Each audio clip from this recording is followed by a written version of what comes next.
اكيد طبعا صادفت بعض الحاجات اللي هي موجوده في السوق اللي بتروج لحته ان انت ممكن تنزل وزن وتزود عضل من غير اي مجهود وانت قاعد في بيتكم، صح؟ كان غيرك اشطر. مفيش حاجه اسمها في الدنيا حبايه سحريه ممكن هي تنزل لك وزن، او مشروب سحري ان هو ينزل لك وزن برضه، او حاجه تانية ان هي تزودك عضل وانت قاعد في بيتك. مستحيل. على كده بقى ليه الناس كلها جسمها مش زي بعض؟ او ليه كلنا مثلا مش معضلين مثلا لو الموضوع سهل كده؟ انا عايزك تاخد الكلام بتاعي ده بايجابيه شويه. ازاي اخده بايجابيه؟ يعني تعرف ازاي ان انت تخس او ان انت تزيد عضل حتى وتحافظ على شكلك مظبوط، ولو انت بتخس ما يحصلكش ترهلات او فقد بعض العناصر المهمه من جسمك اللي ممكن تهدم عضلات جسمك برغم انك نزلت وزن وانت مش حاسس. هنتعرف النهارده على ازاي نخس وزن بدون من ان احنا نخسر بعض الفيتامينات والمعادن اللي احنا اتكلمنا عليها، وهنتعرف على ايه اهم العناصر اللي في الاكل اللي تخلي جسمنا فيه كل الحاجات الفيتامينات والعناصر المهمه واحنا بنخسر وزن. بس قبل ده كله هعرفك ازاي تقرا التحاليل بتاعتك عشان تعرف منها جسمك محتاج ايه وتقدر تركز عليه كويس في الدايت بتاعك، اللي احنا برضو هنعمل منه النهارده مثال في الحلقه بتاعتنا النهارده. يلا خليكم معايا شويه، الوقت الصغير ده هيفرق كتير جدا في نظامك الغذائي وفي حياتك كمان. انتم مع محمد خيري، رجل الكهف.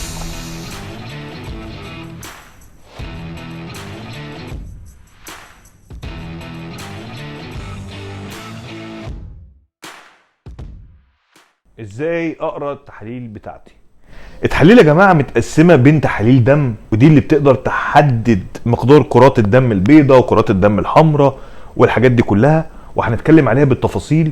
وما بين تحاليل بتبين كفاءه كل عضو في الجسم، زي مثلا وظائف الكلى، زي وظائف الكبد، او الهرمونات مثلا زي مثلا التستوستيرون بالنسبه للرجاله والاستروجين بالنسبه للستات، او الغدد مثلا زي الغده الدرقيه وقدره البنكرياس على افراز الانسولين، والكوليسترول الخاص بالاوعيه الدمويه والشرايين والقلب. طب ايه الهدف بقى من التحاليل دي؟ قبل يا جماعه ما بعمل دايت لاي حد، اول حاجه بخليهم يعملوها اجباري هي تحاليل لجميع الوظائف الجسم اللي احنا اتكلمنا عنها، ومنها السي بي سي، ودي باختصار اللي هي كومبليت بلاد بيكتشر زي ما انتم شايفين، اللي هي صورة الدم كاملة، ودي اختصار زي ما انتم شايفين كده على الشاشة.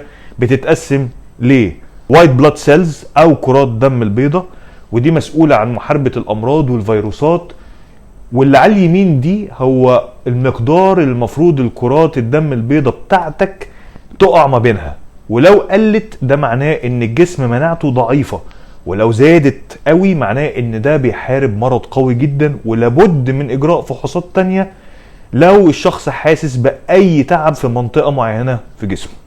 تاني حاجة يا جماعة اللي انتوا شايفينها دي الار بي سي او كرات الدم الحمراء، وكل كرة حمراء من دول بتتكون من 270 مليون مركب الهيموجلوبين اللي هو تحت ده اللي انتوا شايفينه. ايوه، والهيموجلوبين ده فيه الحديد، والحديد اللي جوه الهيموجلوبين ده مسؤول عن نقل الاكسجين من الرئة لبقية الأوعية الدموية، واللي انتم شايفينه ده على اليمين ده مقياس اللي بيبين ان كل 100 ملي لتر دم في حوالي من 12 ل 20 جرام هيموجلوبين.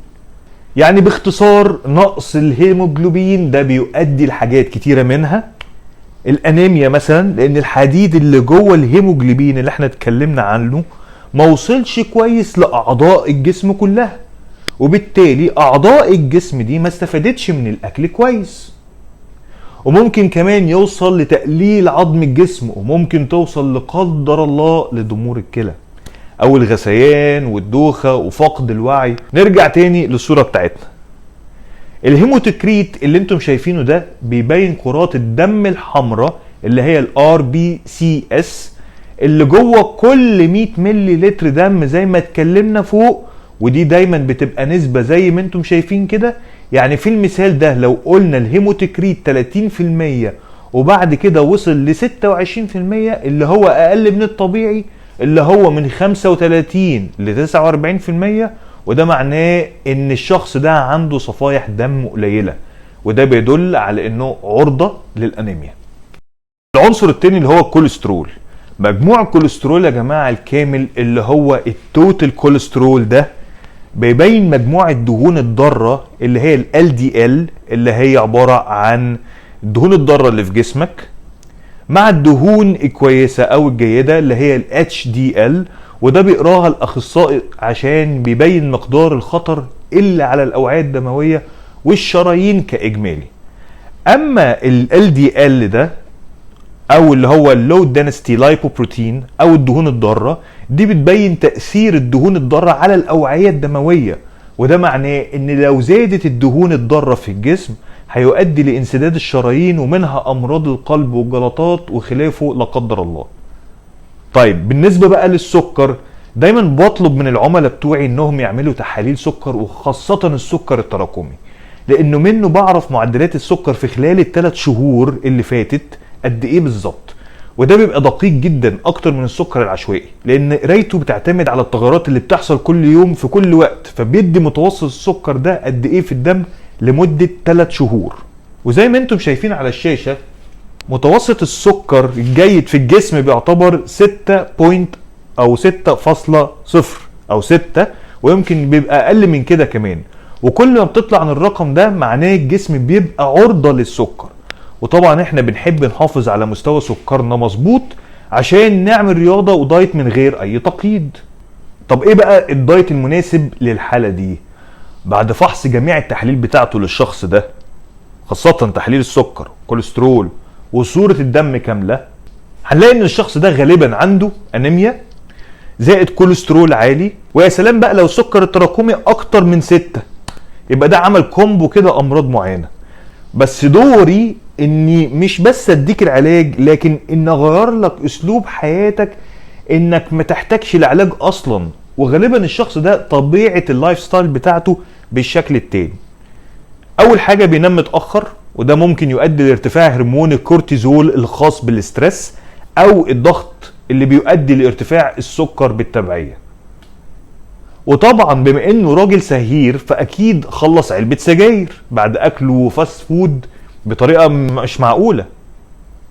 وطبعا بقى ما توصاش دخل نام على طول بعد الاكلة دي وبطنه مليانة اكل، لا وايه راح ضرب حبيتين من دواء معروف كده معرفش اسمه ايه بعد اكلة برضو معروفة، برضو مش هقولها عشان الاعلانات عشان يا عيني بطنه متوجعهوش.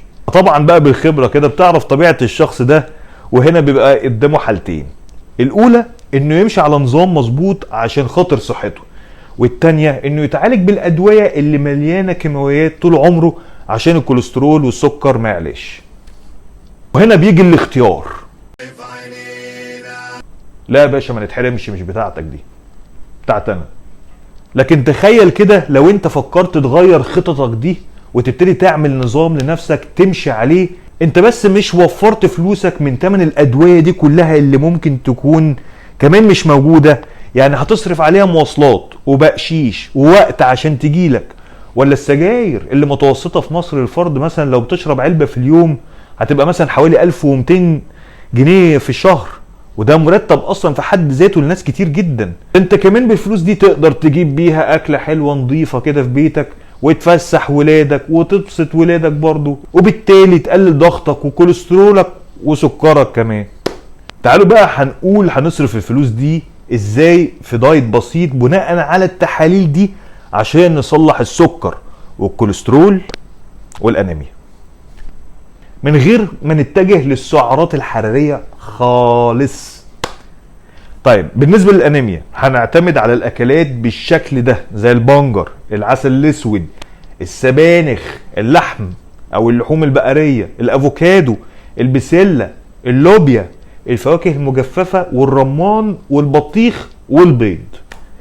اما بقى بالنسبة للكوليسترول فنفس الاكل اللي احنا قلناه ده بيساعد جدا على تنزيل الكوليسترول لانه مليان الياف.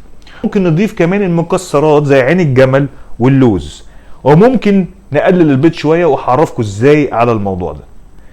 اما بقى بالنسبة للسكر فهنحاول نعتمد على الفاكهة والخضار اللي فيهم نشويات معقدة، وتابع الحلقة النشويات المعقدة دي عشان تعرف تأثيرها قد ايه على السكر في الجسم وازاي بتقدر تنظمه. بعض الفواكه والخضروات زي الموز والبطاطا الحلوة والعيش البني والمكرونة دول مش بيأثروا على السكر زي السكريات الأحادية اللي بتعمل سبايك أو شرارة في الجسم للإنسولين أول ما الأكل بينزل في المعدة، وبالتالي بتعلي السكر.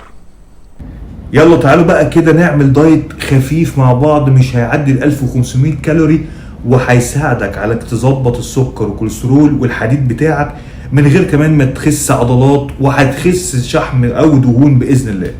تعالوا مع بعض. الفطار عدد 1 بيضة زائد عيش بلدي زائد كوب لبن خالي الدسم.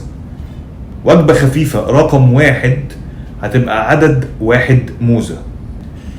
الغداء 1 بطاطا مشوية حوالي 250 جرام زائد خضار سوتيه زائد قطعة لحم او دجاج سمك ما يعديش 250 جرام.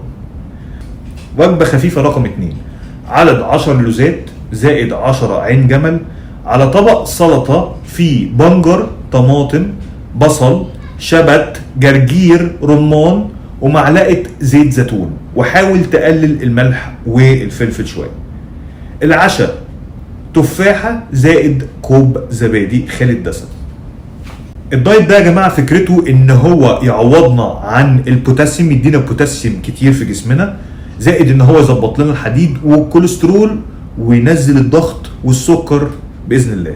يلا كل اللي هيعمل دايت النهارده يتابعني من خلال مشاركتكم تحت في التعليقات، وخلينا اول باول ومن غير حتى ما تعمل تحاليل مبدئيا. الدايت ده حتى لو جسمك فيه اي مشكله هتتظبط ان شاء الله، ولكن طبعا لو في اي ادويه او انت بتاخدي اي ادويه فانصحكم بانكم تستمروا عليها وما تشيلوهاش خالص الا بامر من الدكتور بتاعكم.